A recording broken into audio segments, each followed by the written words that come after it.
사람들은 외모가 다르시 성격도 다르고 또 가만히 관찰하면은 행동하는 것도 조금씩 다릅니다. 그리고 가치관도 다릅니다. 우리는 가치관이라고 하면은 이해를 하면서 이렇게 쉽게 설명하기 쉽지가 않죠. 사전에는 그렇게 기록되어 있습니다. 무엇을 가치 있게 생각하는지의 관점. 무엇을 가치 있게 생각하는지 사람마다 다르죠. 외모가 다르듯이 생각하는 것도 다르고 나는 내 삶에서 내 인생에서 나는 이것이 가장 가치 있다고 생각한다 하는 것이 관점이 다 달라요. 근데 유독 공통점이 있습니다. 그 가치관이 전반적으로 물질로 집중된다는 사실이에요. 가치관이 실상 사람들이 다 다르면서 그래도 하나 좀 일치되는 게 뭐냐면 재물이에요. 아마 그거는 숨길 수가 없을 겁니다. 오죽하면 지금은 그런 말을 잘 쓰지 않지만 뱃속에 있는 아기도 돈을 준다고 하면 빨리 나온다고 하지 않습니까? 그러니까 우리의 삶이 태어나서 살아가면서 부득이하게 재물과 떨어진 삶을 살 수는 없지만 그것이 인생의 전부가 되고 목적이 되고 나의 가치관이에요. 그래서 그 재물을 모으는 것 외에는 별로 생각해본 것이 없는 이런 사람들도 많이 있죠. 그거는 바로 뭐 교회 이야기는 아니고 세상 사람들 이야기입니다. 그래서 별로 소망이 없이 이 세상을 살아가죠. 그러나 우리는 어떤 삶을 살아가느냐? 예수 그리스도를 영접한 이후에 우리의 가치관이 많이 바뀌었죠. 그래서 우리는 보통 신앙 성장이다, 신앙 생활을 이야기할 때 그것이 어떤 궤도를 밟아가느냐? 우리의 신앙 성장이라고 하는 것이 우리의 가치관이 조금씩 변화가 나타나는 거, 바뀌어가는 거. 사람마다 그 속도에는 조금씩 다르지만 언젠가 보면은 그 사람이 정말 많이 바뀌어 있는 이런 모습을 볼 수가 있죠. 그래서 믿지 않는 사람들과 가치관이 잘 맞지 않기 때문에 깊이 만나기 좀 어려워져요. 동기들, 동문들, 동창들 만나서 대화를 하면은 무슨 말을 해야 될지 잘 안 맞아요. 이미 수년 동안 예수를 믿으면은 믿는 사람들의 언어와 믿지 않는 사람들의 언어가 많이 다릅니다. 그거는 아마 저뿐만 아니라 여러분들도 피부적으로 느낄 거예요.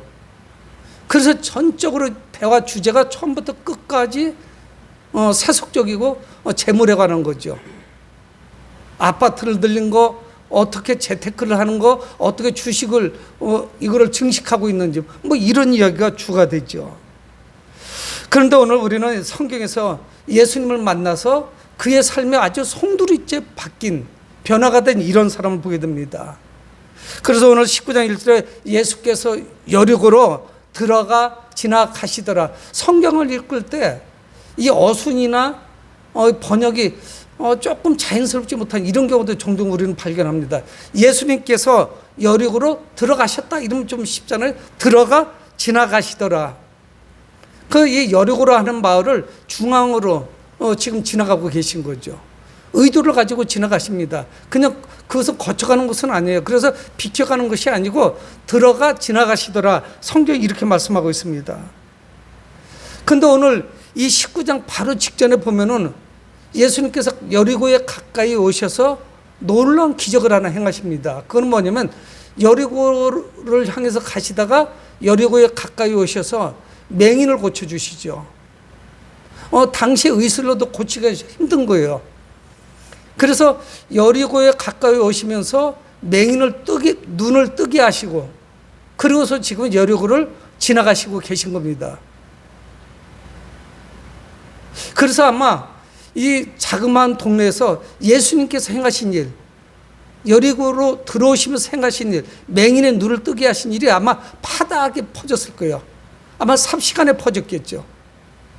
그래서 여리고 사람들에게 예수가 누구지? 하는 관심사를 분명히 유발을 했을 겁니다. 그런 상황에서 오늘 이제 19장 사건이 시작이 되고 있죠. 그러면서 2절에 모든 초점이 한 사람에게 집중이 됩니다. 그게 누구냐면 삭개오라고 하는 사람이에요. 우리는 어려서부터 교회 나온 사람들은 어려서부터 이루 말할 수 없이 이 말씀을 들었습니다. 삭개오 이야기를 들었어요. 아주 극적인 이야기예요. 그런 내용이 드라마틱하고 재밌습니다. 짧은 본문이지만 정말 많이 들었어요. 많이 들었기 때문에 깊이 묵상하는 것을 방해할 수가 있습니다.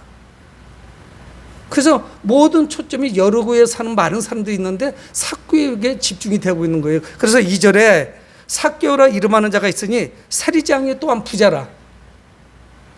그의 직업과 생활 수준, 그 재물의 수준이 어느 정도인지 성경은 분명하게 우리에게 정보를 주고 있습니다. 우리는 세리를 두 명 보거든요. 신약 성경에서, 특히 복음서에서. 한 사람은 누구냐면 먼저 나왔던 마태라고 하는 사람이에요.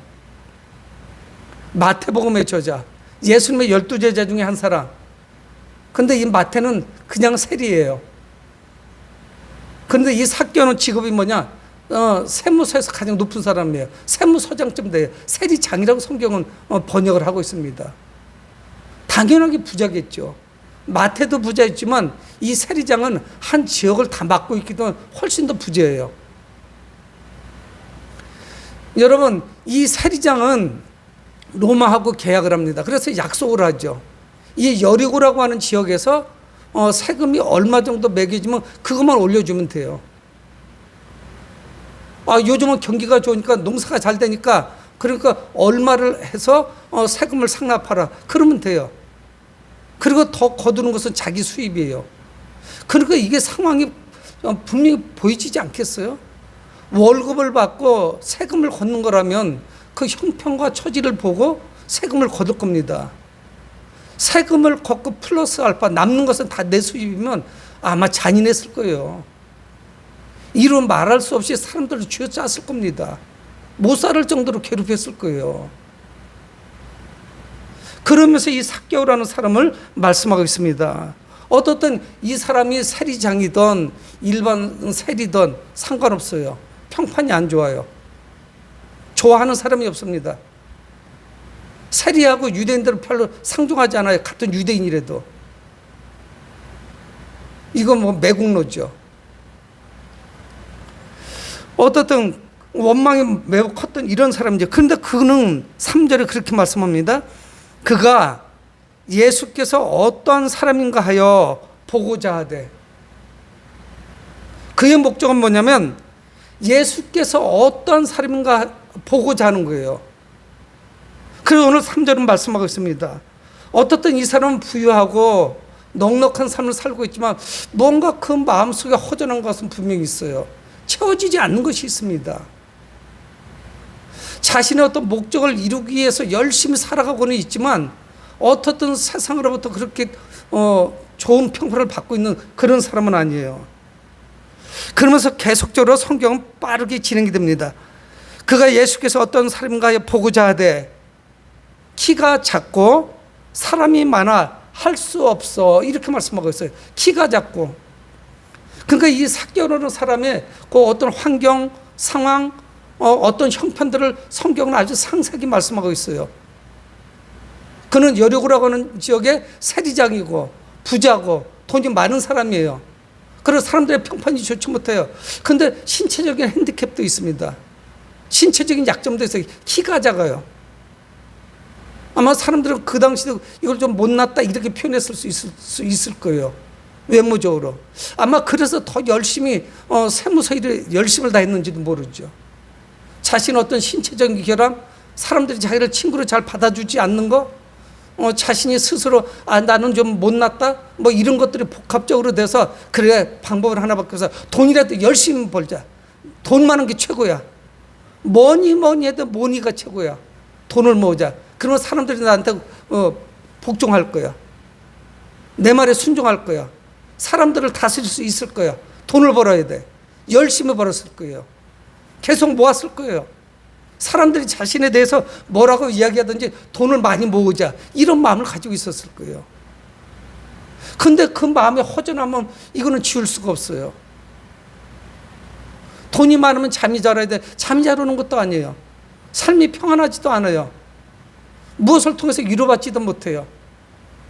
그래서 예수라고 하는 분이 누군지, 그래서 그분을 보려고 나오는 거예요. 근데 성경은 또 말씀합니다. 키가 작고 사람이 많아.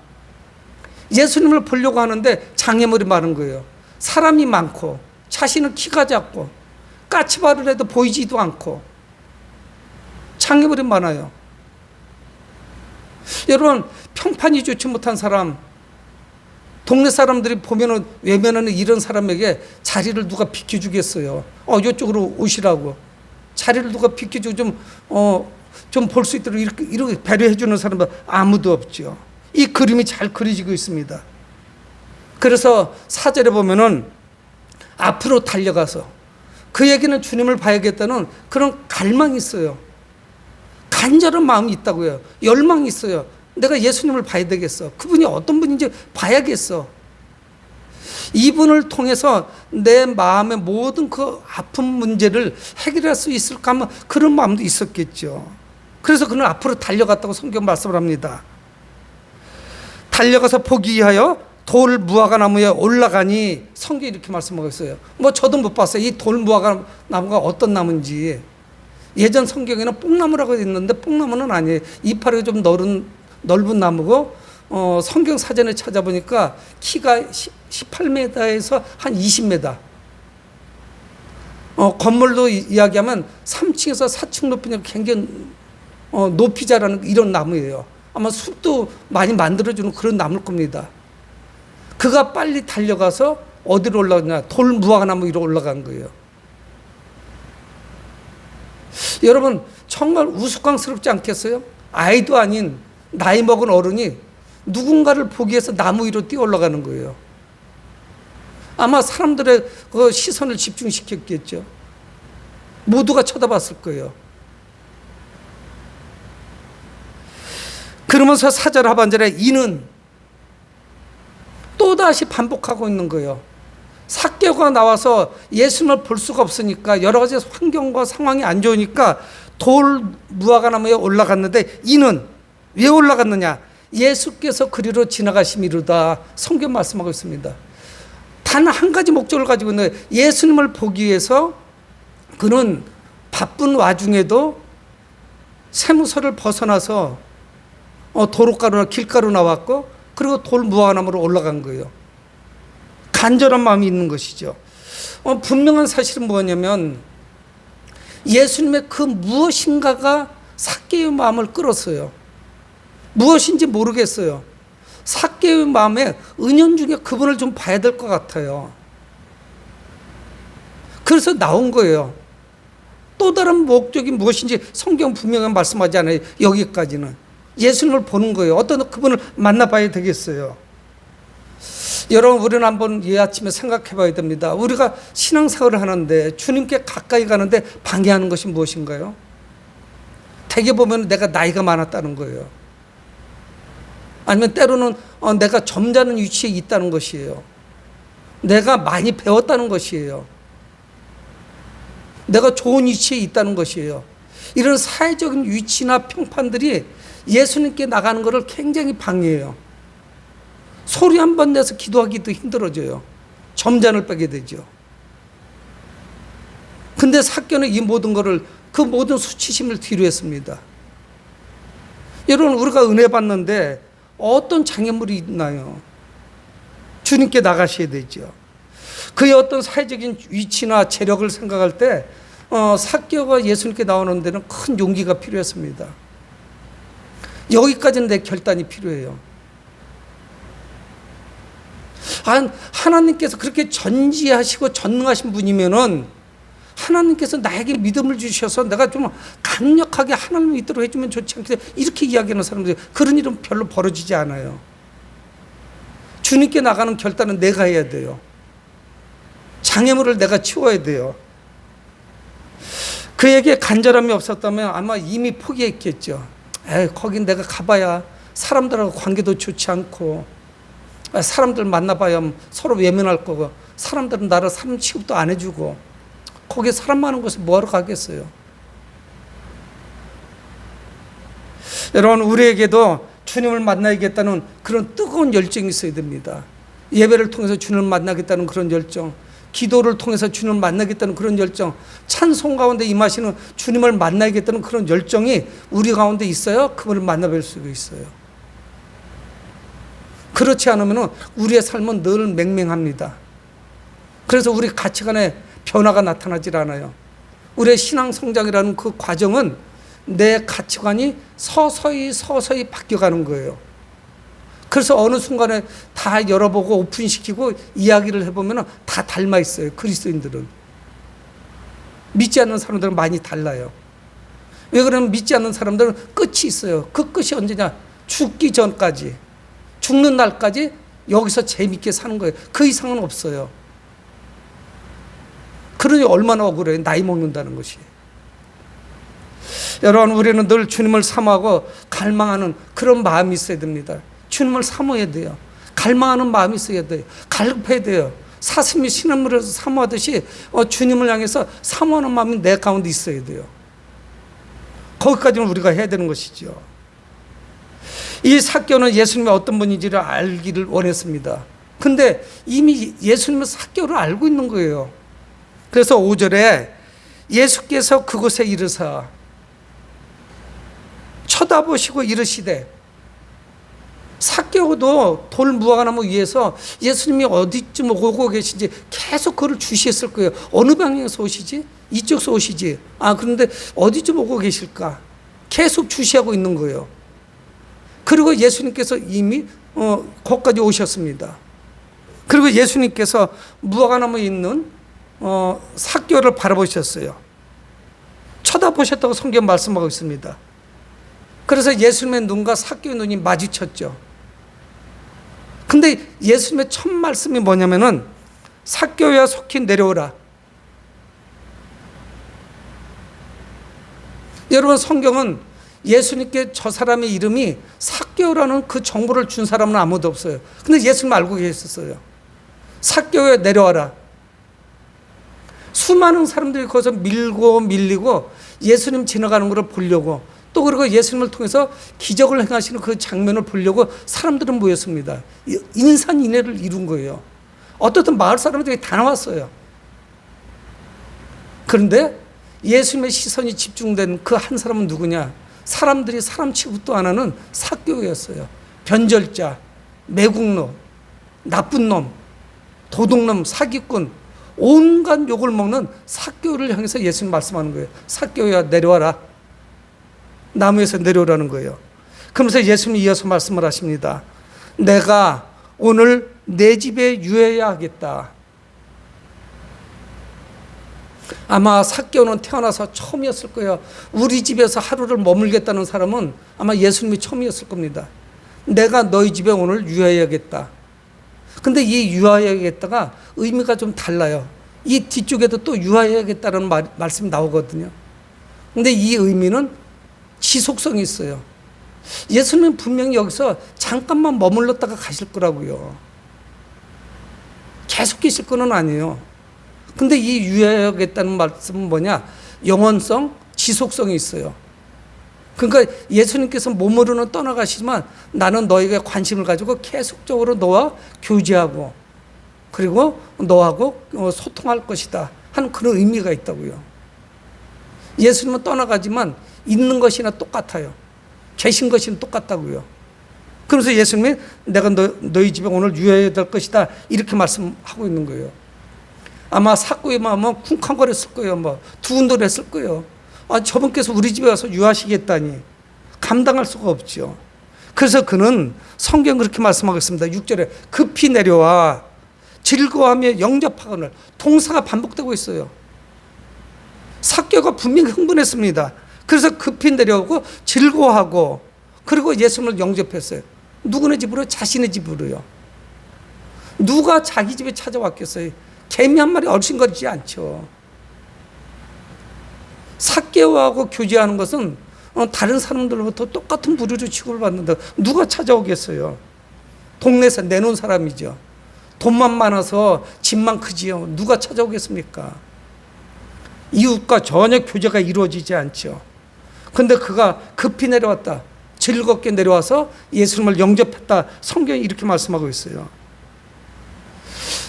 삭개오는 자신을 알아주고 자신에게 말을 건네주고 그리고 자신의 집에 유하여야겠다는 그 예수님, 이루 말할 수 없이 반가웠을 겁니다. 아마 정말 행복했을 거예요. 이런 말할 수 없는 행복감이 자기 마음속에서 솟아올랐을 거예요. 기쁨 넘쳐요. 즐거움이 있는 거예요. 이런 경험이 언제든지 알 수가 없죠. 그러자 7절에 뭇사람이 보고 수군거려 이르되 저가 죄인의 집에 유하라 들어갔도다. 뭇사람들, 거기 모인 사람들 보고 전부 수군거리는 거예요. 저가 죄인의 집에 유하러 들어갔다. 여기도 유한다는 말이 나오죠. 앞에 나온 말씀하고는 달라요. 예수님이 유하신다는 말씀은 계속적으로 지속적으로 거기에 계시겠다는 이야기예요. 임재에 계시겠다는 그런 의미를 가지고 있는 것이죠. 사람들이 수군거려요. 당연한 거 아니겠어요? 저가 죄인의 집에 유하러 들어갔다. 유대인 남자는 일체 그런 사람하고 어울리지 않죠. 만나지 않아요. 소통하지 않아요. 그 사람은 부정한 사람이에요. 로마 사람들하고 교제하고 있는 사람이에요. 이방인들하고 만나요. 그 이방인들은 우상에게 제사하는 사람들입니다. 그런데 그들이 앞잡이 노릇하는 거예요. 하수인 노릇을 하고 있는 거예요. 그러고서 유대인들도 다 자기 동족을 괴롭히는 거예요. 그런 사람을 누가 만나겠어요? 그러니까 그들이 이야기하는 거예요. 저가 죄인의 집에 유하로 들어갔다. 누가? 예수님이. 이거 지금 심각한 문제예요. 여리고 성에 가까이 오시면서 맹인의 눈을 뜨게 하신 그 예수가 과연 저분이 하나님께서 보내신 분인가, 뭐 이런저런 많은 생각들을 사람들이 하고 있는데 죄인의 집에 들어가시는 거예요. 덜커덕 들어가시는 거예요. 여러분, 사람들의 눈에 이 삭개오는 그저 죄인일 뿐입니다. 저주받은 죄인이에요. 하나님의 약속과 전혀 상관이 없는 사람이에요. 최악의 죄이죠. 정말 나쁜 인간이에요. 질 나쁜 인간이에요. 사람들은 이 삭개오를 저주받은 그런 죄인으로 봤지만 예수님은 다르게 봤어요. 예수님은 그렇게 보시지 않았습니다. 예수님께서는 10절에 말씀하고 있어요. 인자가 온 것을 잃어버린 자를 찾아 구원하려 합니다. 그를 잃어버린 자로 봤어요. 불쌍한 사람으로 봤어요. 불쌍한 죄인으로 봤습니다. 그 예수님의 눈에 이 삭개오는 어떻게 보였느냐? 구원받아야 할 죄인이었어요. 불쌍한 사람이었어요. 여러분, 우리는 누군가를 비판하고 정죄하고, 제가 저희 집 사람한테 종종 이야기합니다. 기독교와 관련된 어떤 토론이나 이걸 무서워서 못 보겠어요, 저는. 제 마음이 막 쿵쾅거리고 자신이 없어요. 뭐 신경 안 지는 정도나 먹으면 모를까 못 보겠어요. 그래서 교회 지도자들도, 우리 크리스찬들도, 중직에 있는 분들도, 평신도 지도자들도 나와가지고 굉장히 정치적인 이야기를 합니다. 근데 제가 들어보면 다 자기만 옳다는 거예요. 그래서 상대는 잘못됐다는 거예요. 서로 공격을 하는 거예요. 그리고 비판하는 거예요. 성경에는 분명하게 비판하지 말라고 돼 있는데 내가 옳아봤자 51%밖에 더 옳겠어요. 그 주제를 가지고 옳은 것도 있고 잘못된 것도 있죠. 근데 유독 우리 그리스도인들이 하나님의 이름을 망령되이 일컬으면서 이야기를 많이 하더라고요. 특히 정치적인 이야기. 뭐 어떤 파가 잘못해서 어떤 파가 잘못해서 양쪽 다 문제예요. 다 좋은 점도 있고 나쁜 점도 있어요. 그래서 상대방이 장점을 칭찬해주고 약점을 고치도록 해야 되는데 상대방의 약점만 이야기하는 거예요. 여러분, 우리의 믿음이 깊어지고 깊어지면 깊어질수록 그런 경험이 많아요. 그래서 세속적인 사람들, 믿지 않는 사람들 자꾸 비판하고 판단하고 정죄합니다. 저 사람들은 안 돼. 근데 예수님은 그렇게 보시지 않았어요. 이스라엘의 잃어버린 자, 그는 누굽니까? 찾아와야 되죠. 하나님의 언약의 백성들인데 그들을 잃어버렸어요. 되찾아와야 돼요. 불쌍히 그런 마음을 가져야 돼요. 지난주에 동성애에 대해서 설교를 했습니다. 그래서 그 동성애를 죄악시하고 그들을 비판하고 정죄하고 그래서 그들을 무시하고 그들을 향해서 저주를 퍼붓고 이런 것이 아니라 그들을 불쌍히 여겨야 되죠. 그리고 그들에게 복음을 전하셔야 되죠. 예수님의 눈에는 그렇게 보였습니다. 삭개오는 구원받아야 할 죄인이에요. 그런데 그 무리들은 예수님을 향해서 예수님도 같은 편이 돼서 저 삭개오를 좀 냉대했으면 좋겠다는 마음을 가지고 있습니다. 삭개오는 저주받아야 될 사람인데 예수 저분이 왜 저거 같은 편이지? 우리 편이 되어야지. 그래서 우리 편이 돼서 저 사람을 냉대해야 되지 않겠나는 생각을 했던 것입니다. 그러나 예수님의 이 땅에 오신 목적은 무엇이냐? 죄인들의 친구가 되는 것이죠. 그런데 사람들이 어떻게 보든 간에 이 삭개오가 분명히 변화가 나타났어요. 어느 순간이었는지 모르지만 그에게 분명히 변화가 있었어요. 그래서 8절에 삭개오가 서서 주께 여짜오되 주여 보시옵소서. 그의 가치관이 바뀌었습니다. 그의 세계관이 바뀌었어요. 그의 인생의 가장 중요한 것은 재물이었어요. 그래서 열심히 돈을 모은 거였어요. 근데 그가 이렇게 말씀합니다. 삭개오가 서서 주께 여짜오되 주여 보시옵소서. 내 소유의 절반을 가난한 자들에게 주겠사오며 만일 누구의 것을 속여 빼앗은 일이 있으면 내 갑절이나 갚겠습니다. 두 가지 이야기하는 거예요. 내 재산의 절반을 가난한 사람들에게 제가 나눠주겠습니다. 목적이 바뀌었어요.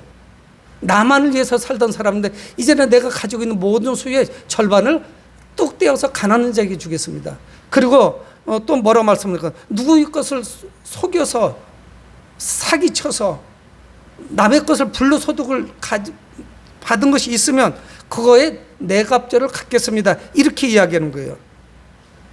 성경이 이걸 뭐라고 말씀하냐면 토색한 거, 도적질한 거, 사기친 거, 정당하지 않은 이유로 남의 것을 빼앗은 거, 이 모든 거 해당되는 거예요. 이거를 4배로 갚겠습니다. 이야기하는 거예요. 여러분 생각해 보세요. 삭개오의 재산 중에 정당하게 지금 벌어놓은 재산이 뭐가 있겠어요? 거의 대다수가 과잉징수한 그런 세금을 가지고서 자기가 부를 축적한 거죠. 절반을 내놓고 또 내 갑절로 갚고 그에게 무슨 수중에 뭐가 남겠어요? 그런데 오늘 저희들은 뭐를 보냐면 이 18장 중간 부분쯤에 나옵니다. 오늘 본문 앞쪽에 있어요. 어느 날 어떤 관리가 성경 그렇게 말씀해요. 다른 복음서에는 부자 청년이라고도 말하고, 그러니까 종합적으로 볼 때는 부자에다가 청년이고 관리예요. 아주 부유한 사람이에요. 그가 찾아와서 예수님께 말씀드립니다. 예수님, 어떻게 하면 영생을 얻을 수 있습니까? 어떻게 하면 영생을 받을 수 있습니까? 그랬더니 예수님 뭘 말씀하냐면 율법을 지켜라 말씀해요. 그래서 주로 뭘 말씀하냐면 구약에 나오는 율법을 말씀을 하십니다. 그러니까 그가 제가 이것도 지키고 이것도 지키고 이것도 지켰으면 쭉 이야기하는 거예요. 그 내용들이 다 뭐냐면 10계명에 나오는 말씀. 내 부모를 공경하라, 살인하지 말라, 가늠하지 말라, 도적질하지 말라, 내 이웃 것을 탐내지 말아라. 뭐 이런 내용들이에요. 그런데 이걸 제가 어려서부터 다 잘 지킨 것입니다. 이렇게 훌륭한 사람이 없어요. 부자에다가 젊은 데다가 그리고 관리예요. 공무원이에요. 이런 사람이어서 예수님께 말씀하는데 율법을 지키지 않는 것이 없어요. 너무 철저하게 지키는 사람이에요. 근데 예수님께서 그를 향해서 한 말씀을 하십니다. 내 소유, 네가 가진 것을 모두 팔아서 가난한 자에게 주고 나를 따르라. 예수님께서 그렇게 말씀하세요. 여러분, 이런 상황은 누구에게나 해당되지는 않아요. 그 사람에게는 해당이 됐어요. 자신이 가지고 있는 소유를 팔아서 가난한 자에게 주고 그리고 나를 따르라. 아마 그때 예수님을 따랐던 훌륭한 제자가 됐을 겁니다. 근데 그는 재산이 많은 거로 근심하며 떠나갔다. 성경이 이렇게 말씀해요. 근심하면서 떠나가요. 예수님께서 보실 때 그 부자 관원, 그 어떤 관원은 가장 큰 문제가 뭐냐? 율법은 잘 지키고 있지만 굉장히 인색한 사람이에요. 그의 가치관이 전혀 바뀌질 않았어요. 그 재물에만 가 있는 그런 사람이에요. 그래서 그에게는 특별히 그렇게 해당이 됐어요. 있는 것을 팔아서 가난한 자에게 주고 예수님을 따라야 돼요. 그는 심히 근심하면서 갔습니다. 돈에 대한 욕심 때문에 예수님을 따를 수가 없었어요. 근데 삭개오는 그렇지 않았어요. 자발적으로 자신의 소유의 절반을 가난한 자에게 주고 내가 남의 것을 토색한 것이 있으면, 도적질한 것이 있으면 내 갑절로 갚겠습니다. 돈에 대한 개념이 이제 완전히 사라져 버렸어요. 그의 가치관이 바뀌었어요. 그 큰 부자는 돈 때문에 주님을 따를 수가 없었고요. 근데 예수님은 뭐라고 말씀하시냐? 9절에 예수께서 이르시되 오늘 구원이 이 집에 이르렀으니. 우리 한번 생각해 보시자고요. 재물을 팔아서 가난한 자에게 주고 남의 것 도적질한 거 있으면 4배로 갚는 거하고 구원하고 무슨 상관이 있어요? 구원은 믿음으로 받는 것이죠. 근데 왜 예수님이 구원을 선포하셨을까요? 그가 행했던, 우리가 어떤 행위 때문에 구원을 받는 것이 아니에요. 그가 가지고 있는 소유에 대해서 그 소유를 초월하고 뛰어넘는 모습이 바로 예수님께 순종하는 모습을 예수님은 믿음으로 보신 거예요. 믿음이 없이 그 행동을 못하죠. 그냥 예수님을 따르는데 나 이거는 놓을 수가 없어. 이거는 꼭 내가 붙잡을 거예요. 내 품에 품고 갈 거예요. 이렇게 말할 수도 있죠. 근데 예수님은 그 자신의 소유를 뛰어넘는 그 모습을 보면서 그걸 믿음의 행위로 봤습니다. 구원이 이 집에 임했다. 예수님 말씀하시는 거예요. 그래서 예수님이 이어서 말씀하십니다. 이 사람도 아브라함의 자손이다. 이 사람도 아브라함의 자손이라는 거예요. 무사람들은 어떻게 습니까? 그를 무시하고 멸시하고 비판하고 정죄하고 저 죽일 사람, 나쁜 사람 막 이렇게 취급을 했죠. 왜 근데 저런 죄인의 집에 유하로 들어갔는지 저 예수 알 수가 없다 이렇게 비판을 했습니다. 근데 예수는 뭐라고 말씀해요? 이 사람이야말로 참된 아브라함의 자손이라는 거예요. 진정한 언약 백성이라는 것이에요.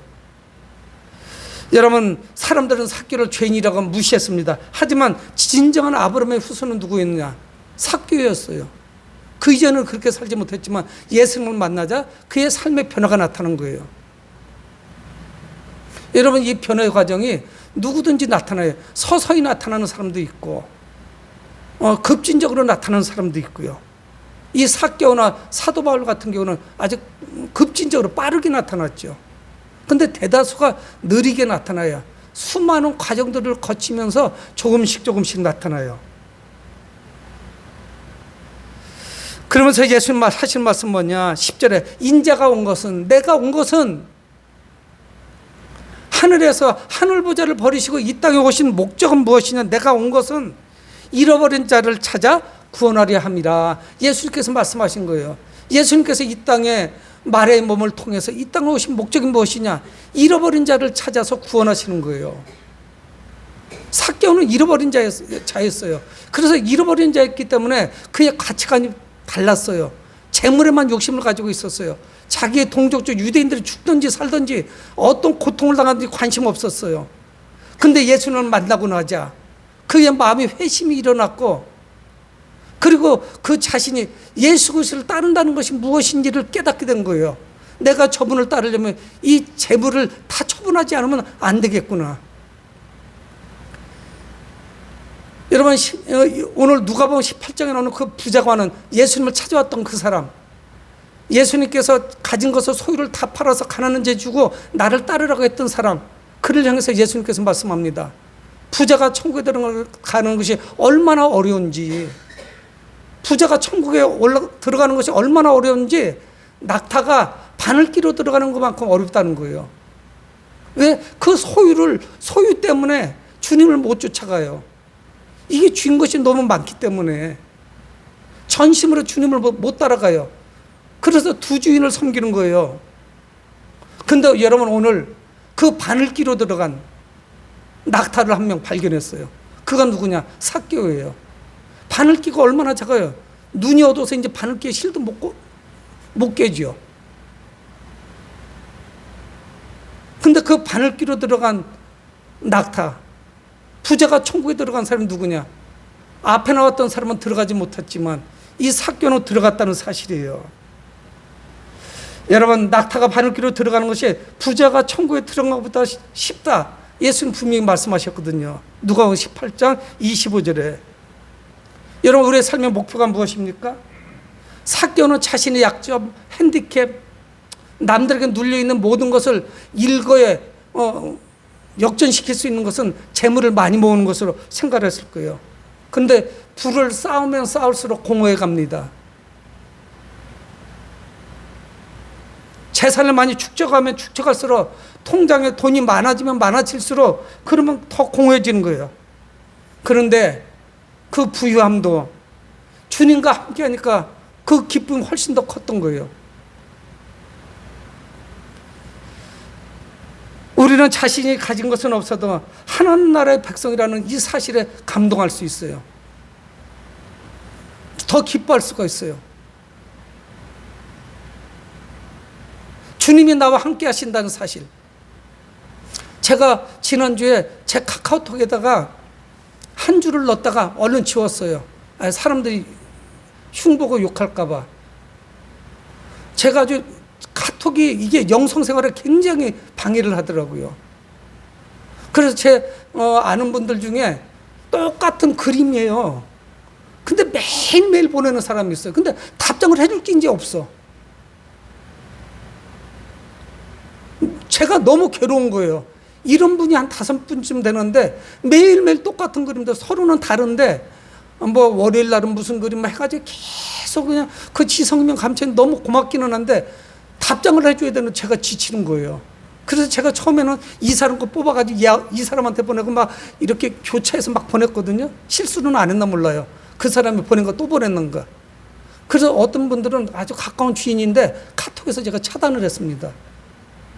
그래서 제가 카톡보다는 그 밑에다 글을 써서 하루쯤 제가 뒀어요. 저는 카톡보다는 직접 통화에 감동하는 사람입니다. 이렇게 썼었어요. 그래서 너무 유치해 버려가지고 보여서 그걸 제가 지웠습니다. 저 카톡 많이 보내는 것보다 1년에 한 번 1분 통화하면 제가 많이 감동돼요. 너무 따뜻해요, 그 마음이.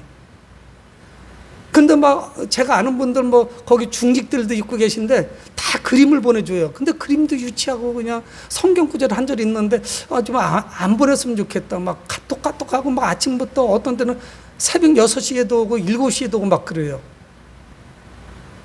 정말 따뜻한 게 뭘까요? 카톡으로 많이 받는 게 따뜻할까요? 아니요. 전화 한 3분 하면은 더 따뜻해요. 어떻게 목사님 잘 계세요? 이 코로나 시국에 교회는 좀 어떠세요? 그게 훨씬 더 마음에 와 닿잖아요. 여러분, 어린아이들 기독교 복음성가 뭐 동요같이 불리는 노래 중에 돈으로도 못 가요, 하나님 나라라는 그런 노래가 있습니다. 돈으로도 못 가요, 하나님 나라. 힘으로도 못 가요, 하나님 나라. 거듭나면 가는 나라, 하나님 나라예요. 돈으로 가는 나라가 아니라 거듭나야만 가는 하나님 나라. 믿음으로 가는 나라, 하나님 나라. 벼슬로도 못 가요, 하나님 나라. 지식으로도 못 가요, 하나님 나라. 거듭나면 가는 나라, 하나님 나라. 믿음으로 가는 나라, 하나님 나라. 어여뻐도 못 가요, 하나님 나라. 마음 착해도 못 가요, 하나님 나라. 거듭나면 가는 나라, 하나님 나라. 믿음으로 가는 나라, 하나님 나라. 이 노래 가사를 쓴 분이 삭개오를 이야기를 읽다가 쓰지 않았겠어요? 여러분, 우리를 영원한 삶으로 인도해 주신, 구원으로 인도해 주신 그 하나님, 그분이 계시기 때문에 우리 마음에 얼마나 큰 기쁨이 넘칩니까? 영원한 삶, 영생으로 인도해 주신 그분이 얼마나 감사해요. 그분께서 오늘도 우리를 향해서 내가 내 집에 오늘 유해하겠다 말씀하시는 것이 아니라 우리를 향해서 내가 너를 천국으로 인도하겠다 말씀하시니 이것이 얼마나 감사하고 기쁩니까? 정말 즐거운 일이죠. 여러분, 오늘 주님께서 하신 말씀같이 인자가 온 것은 잃어버린 자를 찾아 구원하려 함이니라. 죄로 말미암아 죽을 수밖에 없는 우리를 찾아 구원해 주시니 얼마나 감사한지 모르죠. 그 주님을 찬송하며 영광 돌리는 여러분 되길 주 이름으로 축원을 드립니다. 고마우신 아버지 하나님, 주의 은혜를 감사합니다. 저희들을